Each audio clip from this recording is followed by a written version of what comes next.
героически сражались. И вот тут вот, хочу сказать, попав в плен 12 октября 1941 года, тяжело раненый Абдулла Алиш, он, судьба его семьи была весьма плачевна.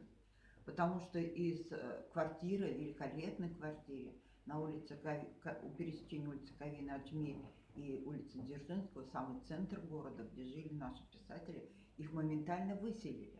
И переселили в дом на улице, деревянный дом на улице Жуковского, причем не в квартиру, не в комнату, а в коридор. Действительно, началась война, было очень много здесь эвакуированных. А семья, скажем так, преступника, который попал в плен, ну вот уж где найдет, скажем так. И они жили в коридоре. Деревянный дом, без удобств.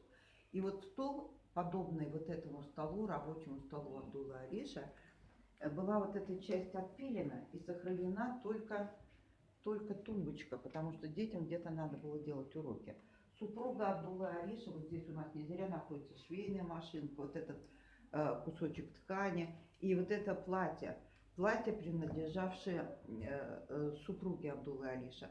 И она выполняла заказы, она брала на заказ именно шитье платьев. И вот эти платья она потом делала вышивки на заказ. Вот здесь мы видим образцы тех вышивок. Это, видите, пограничник Карацупа с овчаркой, с ружьем. Вот. Здесь вот, в общем-то, и вот этот патефон. Тут вещи, лично принадлежавшие лично семье Абдуллы Алиша. Мы дружили с супругой Абдуллы Алиша, и она нам, конечно, многие вещи сюда передала. Ну вот эта часть, это как бы его работа в Союзе писателей. Здесь вот есть, вот это уникальный документ, это копия, у нас оригинал хранится. Супруга передала, потом приходил сын, внук просил меня, чтобы я позволила ему копию снять, я ему позволила. Этот документ, он в двух цветах написан в оригинале. Это синими чернилами фиолетовыми и красными чернилами. Это должен получить, значит, от госиздата, и по договорам, уходя на фронт, он сказал жене: вот долги, которые тебе помогут выжить. Конечно, ему эти долги им не вернули, потому что считали, раз он предатель, то можно тут с семьей обращаться вот так вот не совсем порядочно.